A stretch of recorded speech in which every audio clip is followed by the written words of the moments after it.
शुरू करता हूँ यशुआ मसीह के नाम से जो बड़ा मेहरबान और नहायत रहम करने वाला है, जिसके आगे हर एक घुटना झुकेगा, खा आसमानियों का हो खा ज़मीनियों का, खा उनका जो ज़मीन के नीचे हैं।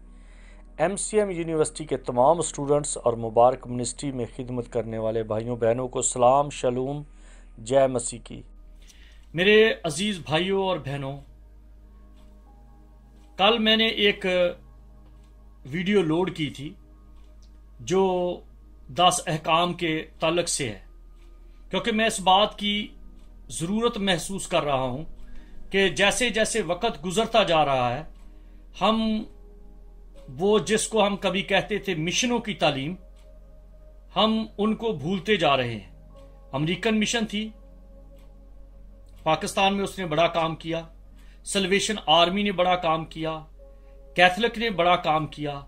जब से पेंटिकॉस्टल तहरीक चली है, इन्होंने सिर्फ एक बात पर जोर दिया है, और वो है कि शफा ले लो और गैर ज़बानें बोलो। मैं खुद भी एक ऐसी जमात से ताल्लुक रखता हूं जो इन्हीं चीज़ों के साथ आगे बढ़े हैं। लेकिन 1988 में मैंने एक रोया देखी, और उस रोया में खुदावंद ने मुझे रहनुमाई दी, और वो यूहन्ना की इंजील उसका 15वां बाब और उसकी 14वीं आयत से मुझे ये तहरीक मिली कि जब तुम जो मैं कहता हूं वो करोगे तो मेरे दोस्त हो। यूहन्ना की इंजील उसका 15वां बाब और उसकी 14वीं आयत। तो फिर मैंने और मेरी मिसेज ने दुआ की, रोज़ा रखा और ये तहरीक शुरू की कि हम मसीह में दोस्त हैं, एवेंजेलिकल फ्रेंड्स ऑफ क्राइस्ट। तो उसका मतलब यह है कि हम मसीह में उस वक्त दोस्त बनते हैं जब हम बशारत देते हैं। और बशारत जो है वो अमेरिकन मिशन का काम नहीं था, बशारत कैथलिक जमात का काम नहीं है, बशारत सल्वेशन आर्मी का नहीं है, बशारत पेंटिकॉस्टल या ब्रदरन या किसी और डिनोमिनेशन का नहीं है। बशारत देना हर उस शख्स का काम है जो मसीह को जानता है। सबसे पहले बशारत देने वाली जो थी वो मां मरियम थी, क्योंकि बशारत का मतलब है कि जो खुशी की खबर दी जाती है। एवेंजलिज्म का मतलब है कि किसी को, जो लफ्ज एवेंजलिज्म है, इसका जो मस्दर है या इसका जो रूट है वो है खबर पहुंचाने वाला, खुशी की खबर देने वाला। और ये जो अवेंज है, और अगर हम इसकी बेस को देखें तो ये एंजल से निकलता है। एंजल का मतलब है जो खबर देता है, और खबर देने वाला जो है वो फरिश्ता है। और बाइबल उसको कहती है कि वो लिख स्मरना की कलीसिया के फरिश्ते को ये लिख, फलां फरिश्ते को ये लिख, जिसका मतलब है जो कलीसिया के जिम्मेदार हैं। और कलीसिया जो है वो एक जगह या एक जमात का नाम नहीं है, कलीसिया हर ईमानदार का नाम है। यसु मसीह कलीसिया बनाने के लिए उसने कहा कि मैं एक ऐसी कलीसिया बनाऊंगा। यह नहीं कि कलीसियाओं को कलीसिया कहा गया, कलीसियाओं नहीं कहा गया। तो इस तरह से फिर हमने शुरू किया कि we are friends of Christ. हम मसीह में जो बशारत देने वाले हैं, एवेंजेलिकल जो हैं, हम मसीह में दोस्त हैं। और मत किसी को जज करें, मत किसी डिनोमिनेशन के रिकॉर्ड लगाएं, बल्कि ये देखें कि अगर कोई बशारत देता है, और बशारत क्या है, एवेंजलिज्म क्या है, अंजील क्या है। अंजील ये है, आप खरूज की किताब पढ़िए तो ये है खरूज की किताब और उसका 20वां बाब और उसकी आयत है 7वीं।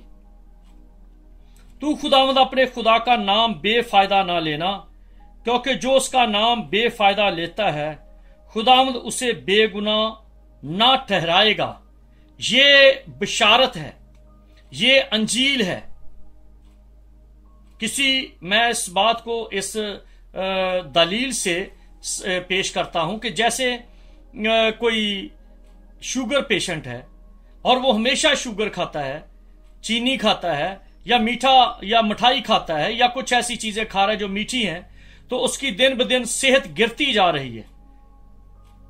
तो उसके लिए एक शख्स आके कहता है कि आप चीनी को कम खाएं और मुनासिब खाएं तो आपकी सेहत ठीक रहेगी, तो ये उसके लिए एक अच्छी खबर है, ये उसके लिए बशारत है। जब इंसान बेख्याली में सोचे समझे बगैर सजा उसके ऊपर मंडला रही थी, दुखों में जिंदगी गुजार रहा था, तो ये कहा गया, खुदावंद खुदा ने, यहोवा खुदा ने मूसा को कहा, ऐ मूसा मैं इनकी हलाकत नहीं चाहता। यह खुदावंद खुदा का वतीरा है, यह खुदावंद खुदा का तरीका है कि वो किसी की हलाकत नहीं चाहता। वो हमेशा तरीके बताता है कि किस तरह से इंसान जी सकता है, किस तरह से इंसान के अंदर और ज्यादा इत्मीनान और खुशी हो सकती है। जैसे मसीह खुदावंद ने मत्ती की इंजील में कहा है कि तुम्हारी रास्तबाजी फकीरों फरीसियों से ज्यादा हो, जिसका मतलब है कि जब ज्यादा हो जाएगी तुम खुद ब खुद। और रास्तबाजी क्या है? फकीरों फरीसियों से ज्यादा का मतलब है वो रूटीन के काम करते हैं, आप हकीकत में करो। तो ये जो लिखा बेफायदा, नाम यहोवा खुदा का लो, नाम खुदा का लो लेकिन बेफायदा ना लो। ये खुशखबरी है। और ये हमारी जितने एवेंजलिकल लोग हैं, कैथोलिक भी एवेंजलिकल हैं,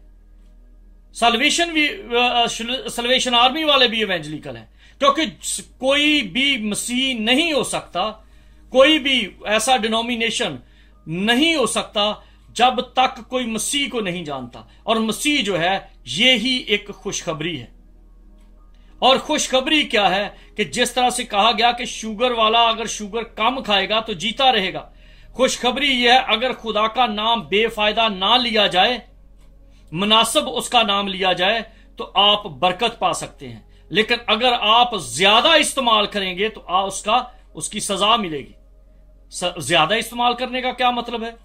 जो नाम का चिला करते हैं, जो नाम को गर्दानते हैं, जो नाम का एक तरह से सिलसिला बना लेते हैं, वो समझते हैं कि इतनी दफा ये नाम पढ़ो, इतनी दफा हालेलुया कहो, इतनी दफा ये करो तो ये हो जाएगा। ये दूसरा हुक्म है कि तुम खुदावंद अपने खुदा का नाम बेफायदा ना लेना और मुनासिब लेना। मुनासिब का मतलब है कि जो खुदावंद का टाइम है, ये साफ तौर पे मसीह खुदावंद ने उन बातों को वाजे कर दिया। इसीलिए यूहन्ना की इंजील में लिखा है कि किसी ने खुदा को नहीं देखा, बेटे ने बाप को जाहिर किया। बेटा जो है वो बाप के बारे में जो बातें कही गई, जो वाजे नहीं नजर आती, अब उसने वजाहत से कह दिया है। और वो क्या है कि मुनासिब तरीके से बेफायदा खुदावंद का नाम लेने वाले जो हैं वो समझते हैं कि हम इस तरह से चिल्ला करेंगे बदरुएं निकल जाएंगी, इस तरह से चिल्ला करेंगे लोग गर्विदा हो जाएंगे, इस तरह से करेंगे तो लोग, बहुत सारे लोग हमारे पीछे आ जाएंगे, हम इस तरह मौजज़े करेंगे, हम इस तरह ये करेंगे। लेकिन क्या फायदा है? क्या फायदा है कि खुदावंद से वो खुद सजा पाए और लोगों को शफा मिल जाए? और वो भी शफा जो है वो खुदावंद की तरफ से नहीं है, वो अबलीस जो है वो इस तरह से होने देता है ताकि आप लफ्जों का चिला करें और उस चिला करने से, उसकी गर्दान करने से ये फायदा हो। इसलिए मेरे अजीजों, इस बात को खास तौर पे अपने जहन में रखें कि ये मसीह खुदावंद ने उन बातों को वाजे कर दिया है कि तुम बेफायदा नाम ना लो। जब बेफायदा नाम लेते हैं तो उसमें नुकसान होता है। अब फायदामंद क्या है? फायदामंद है इज्जत दो। जिस तरह से इज्जत देना वाजिब है, इस तरह से एहतराम करो, ताबेदारी करो। उस बात को जिसका नाम ये सिखों में बात पाई जाती है, वो कहते हैं हाँ असा अमृत छक्या है या असा नाम लिया है। नाम लेने का मतलब है हमने अपने ऊपर ले लिया है, हम स्टैम्प्टेड हो चुके हैं। जब हम स्टैम्प्टेड हो चुके हैं तो फिर बार बार जब एक दफा मेड इन जापान लिखा जाता है, जब एक दफा मेड इन यूएसए लिखा जाता है, जो एक दफा मेड यूरोप बन जाता है, उस चीज पर बार बार स्टैंपें नहीं लगाई जाती। जब बार बार स्टैंप लगाई जाए तो उसका पता चलता है ये फेक है, ये धोखा दिया गया है। स्टैंप एक ही होती है और लिखा है पाक मोदा रूह की मोहर लगी है। और जिन्होंने उसका नाम ले लिया है, जिन्होंने उसके नाम के हो चुके हैं, उनको जरूरी नहीं, जैसे एक ये भी मिसाल देता हूं, बाहर से एक बच्चा आए और वो आके कहे अब्बा जी अब्बा जी अब्बा जी, और या बार बार माँ जी करे, तो वो आगे से कहता है कि तू बता चाहिए तुझे क्या है।